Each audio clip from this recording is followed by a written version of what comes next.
ହଉଛି କଳିଙ୍ଗା ପଞ୍ଚାୟତ କୁର୍ମିଙ୍ଗା ପୋଷ୍ଟ ଏବଂ ଇଏ ଗ୍ରାମ ରେଟୁଡ଼ି ସଦାବେଳେ ଆଜ୍ଞା ମୋ ନାଁ ପ୍ରଣବ ମଳିକ ରେଟୁଡ଼ି ଗ୍ରାମବାସୀ ଆଉ 5:30 ହେଲେ ବାହାରୁଛନ୍ତି ଆଜ୍ଞା ପ୍ରାୟ ଆଇଛନ୍ତି 16 ପୋଲ ଆଇଲେ ଆଉ ସେକେଣ୍ଡ ବାର ବି ଆଉଛନ୍ତି 24 ଏମିତି ହେଇକି ଆଜ୍ଞା ରାତିରେ ଆଉ ନିଦ ହେଉନି ଆମର 3:30-4 ଯାଏଁ ରହିଥାଉଛୁ ଦାଣ୍ଡରେ ନିଆଁ ଲଗେଇକି ଆଉ ରାସ୍ତାଘାଟ ତ ଅଭାବ ସେଥିଯୋଗୁଁ ଆଉ ଫରେଷ୍ଟ ଯେଉଁ ଆଉଛନ୍ତି ଆଇକି ଖାଲି ବୁଲିକି ଯାଉଛନ୍ତି ଆମକୁ କିଛି ଆଉ ସହଯୋଗ କିଛି ନାହିଁ ଆମେ ରାତିରେ ପ୍ରାୟ ବହୁତ ହଇରାଣରେ ଜୀବନଯାପନ କରୁଛୁ ଏବଂ ଆଉ ଧାନ ବିଲ ସବୁ ନଷ୍ଟ ହେଇଯାଇଛି ଫସଲ ଆମର କେତେ ନଷ୍ଟ ହେଇଛି ଆପଣ ବି ଦେଖିପାରୁଥିବେ ପ୍ରାୟ ଆଜ୍ଞା ହେଲାଣି ଏଇଟା 15 ଦିନ ହେଲାଣି ଏଇଟା ପ୍ରାୟ ଏ ଗାଁ ପାଖ ରହୁଛନ୍ତି ଆଉ 4:30 ହେଲେ ସଦାବେଳେ ବାହାରକୁ ବାହାରୁଛନ୍ତି ଏମିତି ହେଇକି ବିଲ ଆଡ଼େ ସବୁ ଆମର ଧାନ କଦଳୀ ପଣସ ଯେତିକି ଆମର ଆମ୍ବ ଚାଷ ଯେତିକି ହେଇଛି ସବୁ ନଷ୍ଟ ହେଇଯାଇଛି ଆଜ୍ଞା ଆପଣ ସେ ଫରେଷ୍ଟ ଯେଉଁ ଆମକୁ ପ୍ରତିଶ୍ରୁତି ଦେଇଛନ୍ତି ଆସିକି ଖାଲି ଦେଖିକି ଯାଉଛନ୍ତି କିଛି ତାର ଇଏ ପଦକ୍ଷେପ ନେଉନାହାନ୍ତି ତା ଉପରେ ଟିକେ ଆପଣ ପଚାରି ଦିଅନ୍ତୁ ଆମେ ବି ଯାଇକି ତାଙ୍କୁ କେତେ କଥା ପଚାରିଲେ ବି ହଁ ହେଇକି ଯାଉଛନ୍ତି ଆଜ୍ଞା ଅନୁମାନିକ ପ୍ରାୟତଃ ହେବ ଆଜ୍ଞା ଯାହାହେଲେ ସବୁ ଯା ମିଶେଇ କହିଲେ 3 ଲକ୍ଷ ପରେ ହେବ ଆଜ୍ଞା ଖାଲି ଧାନ ଫସଲ ଆଉ ଆମ୍ବ ତ ଆଉ ଅଛି କଦଳୀ ତାର ଆଉ ହିସାବ ଖାଲି ଆମେ ଧାନ ଫସଲ ହିସାବଟା କହୁଛୁ ସେ କଦଳୀ ନିହାତି ଆମର ହେବ 50-60 ହଜାର ଟଙ୍କାର ଆଉ ଆମ୍ବ ବି ତା ଉପରେ ହେବ 80-90 ହଜାର ଟଙ୍କା ଆମକୁ ଇଏ ଆମର ଯେତିକି ଫସଲ ନଷ୍ଟ ହେଇଛି ସେ ଅନୁସାରେ କ୍ଷତିପୂରଣ ଦିଅନ୍ତୁ ଆଜ୍ଞା ସେ ଅନୁସାରେ ନହେଲେ ଆମେ ଆଗାମୀ ଦିନରେ ଆଉ ଚାଷ କରିବାକୁ ଆମେ ପ୍ରସ୍ତୁତ ହେବୁନୁ କି ଚାଷ ଛାଡ଼ିକି ଅନ୍ୟତ୍ର କୁଆଡ଼େ ଯାଇକି ବରଂ କାମ କରିକି ରୋଜଗାର କରିବୁ ସିନା ଚାଷ କାମ କରିବୁ ନା ଶଙ୍କର ମଲ୍ଲିକ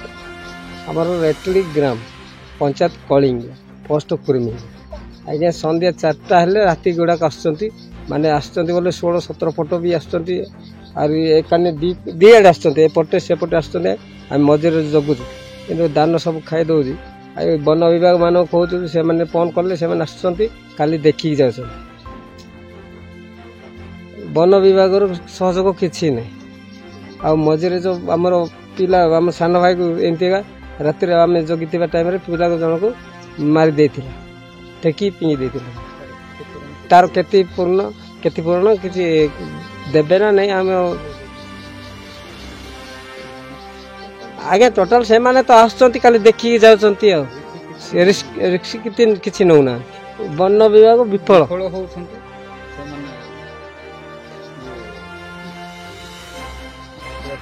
ଆମ ଗ୍ରାମ ରେଟୁଡ଼ି ହାତୀ ପଲ କାସିକି ସବୁ ନଷ୍ଟ କରିଦେଇଛନ୍ତି ଧାନ ଫସଲ ସବୁ 15-20 ଦିନ ହେଲାଣି ଆସିଛନ୍ତି ଆଉ ପ୍ରାୟ ଆସିଛନ୍ତି 20-30ଟା ଧାନ ସବୁ ଖାଇଦେଲେ ନଷ୍ଟ କରିଦେଲେ କାଟିଲାଟା କଦଳୀ ପଣସ ସବୁ ଆମ୍ବ ସବୁ ଖାଉଛନ୍ତି ସେମାନେ ଆସୁଛନ୍ତି ଜଗୁଛନ୍ତି ଦେଖିକି ଗଳଉଛନ୍ତି ଆଉ ଯାଉନାହାନ୍ତି ଆଉ ଯାଇକି ଗଡ଼ଉଛୁ ସିନା ହଉନାହିଁ ସଫଳ ହଉନି ବନ ବିଭାଗର ସଫଳ ହଉନି ବନ ବିଭାଗରୁ ସମ୍ପୂର୍ଣ୍ଣ ବିଫଳ ଯେ ହାତୀ ଓଡ଼େଇ ପାରୁନାହାନ୍ତି ନିମିର ପ୍ରଧାନ ଗ୍ରାମ ରେଟୁଡ଼ି ଆଉ ପ୍ରାୟ ହାତୀ ତ ଆସିଲାନି 10-15 ଦିନ ହେଲା ଆସିକି ଆମ ଗାଁରେ ସବୁ ନଷ୍ଟ କରିଦେଉଛି ମୋର ଏ ବନ୍ଧ ଥିଲା ବନ୍ଧରେ ମାଛ ଛାଡ଼ିଥିଲି ପ୍ରାୟ 5-6 ହଜାର ସବୁ ମାଛ ସବୁ ନଷ୍ଟ ହେଇଥିବ ଆଉ ହୁଡ଼ା ସବୁ ଭାଙ୍ଗି ଦେଇଛି କଦଳୀ ଏପଟେ ପୁରା ସାଇଡ୍ ଥିଲା ସେ ଯାକ ଭାଙ୍ଗି ଦେଇଛନ୍ତି ତାପରେ ଇଆଡ଼େ ଧାନ କରାହେଇଛି ଧାନ ପ୍ରାୟ 2 ଏକର ପରେ ହେବ ଏତିକି କରିଛି ପୁରା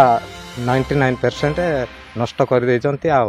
ବନ ବିଭାଗ ଆସିଛନ୍ତି କାଲି ଦେଖୁଛନ୍ତି ଯାଉଛନ୍ତି ଆଉ କିଛି ଗଡ଼ାଇବାର ବ୍ୟବସ୍ଥା କରୁନାହାନ୍ତି କି କ'ଣ କରିବାର ସୁବିଧା କରୁନାହାନ୍ତି। ଆଉ ଏମିତି ଚାଲିଛି ଆଉ ଯାହା ହେଲା ହେଲା ଆଉ ନଷ୍ଟ ହେଲା କ'ଣ କରିବି କି ମୁଁ ବି ଜାଣିପାରୁନି। ଆଉ କ୍ଷତିପୂରଣ ମାନେ ଅଭିଯୋଗ କରିନୁ କିନ୍ତୁ କହିଛନ୍ତି କାଗଜପତ୍ର ରେଡ଼ି କରି ତ ଆମେ କେତେବେଳେ ଆସିଲେ ନେଇକି ଯିବୁ ଆଉ ଯାହା ହେଲା ହେଲା ବୋଲି କାଲି କହୁଛନ୍ତି। ଜଣକୁ ମାରି ଦେଇଥିଲା ଆଉ ତାଙ୍କର ଅବଶ୍ୟ ଚିକିତ୍ସା କଲେ ତାଙ୍କେ ନେଇଗଲେ ରାତିରେ ଆଉ ଚିକିତ୍ସା କରିଦେଇଛନ୍ତି। ଏବେ ଆଉ କ'ଣ କରିବେ କି ସେଇଟା ଠିକ୍ ସେ ବିଷୟରେ ତ ସାଙ୍ଗେ କିଛି କହୁନାହାନ୍ତି। ଚିତ୍ରଶାଳ ପ୍ରଧାନ ଗ୍ରାମ ରେଟୁଡ଼ି କଳିଙ୍ଗ ପଞ୍ଚାୟତ। ଆମ ଗାଁରେ ହାତୀ ଆସିକି ହେଲାଣି 10-15 ଦିନରୁ ଅଧିକ ଆଉ ଅଧିକ ବି ଆସୁଛନ୍ତି। ଆଉ ସବୁ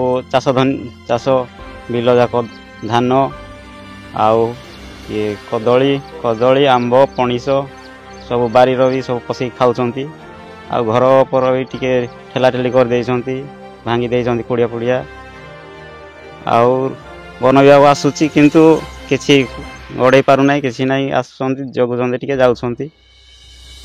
ସେଇଟା ହେଉଛି ଅସୁବିଧା। ଆଉ ହେଲେ ଆସୁଛନ୍ତି ସକାଳେ 5ଟାରେ ପଳାଉଛନ୍ତି। ହଁ,